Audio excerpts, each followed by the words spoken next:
Photography Studio Tech.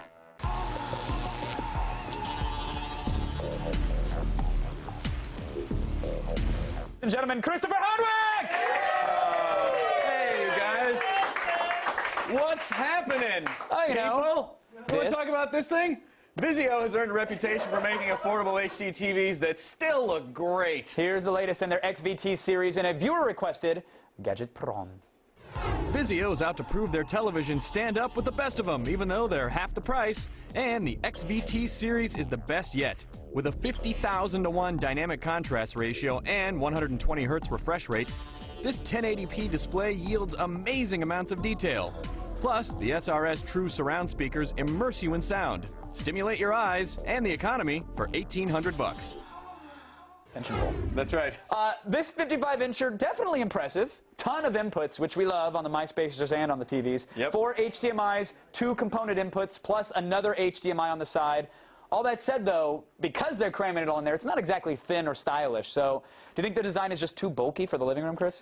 I mean, listen, it's sort of like, you know, like a Yugo versus an Audi. Like, does anything make Yugos anymore? Hey, how about that A-Team program? Wait for the current, Hardwick. For the sense of the analogy, yes, they make Yugos. Okay, so let's just say there's a Yugo. You know, you can get that. It'll get you from point A to point B. Then there's an Audi. It's gorgeous and stylish, more expensive. You know, so it's just like you just have to. It's value. If you're after value, this is about 13.5 inches thick, which, believe it or not, is quite large when you're talking about TVs.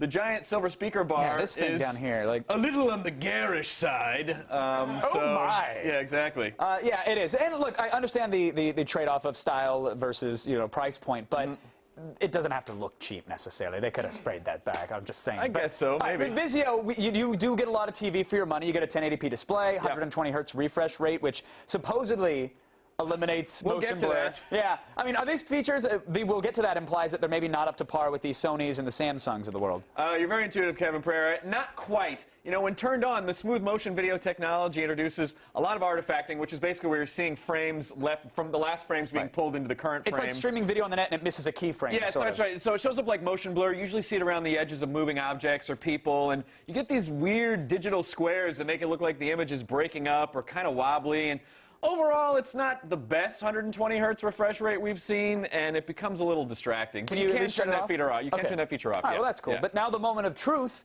does the display look as good as we want it to? Well, yes, and also no. You live in the gray area, sir. I know. I like, but I'm not sure about what you're saying. Yeah. I just want everyone to like me.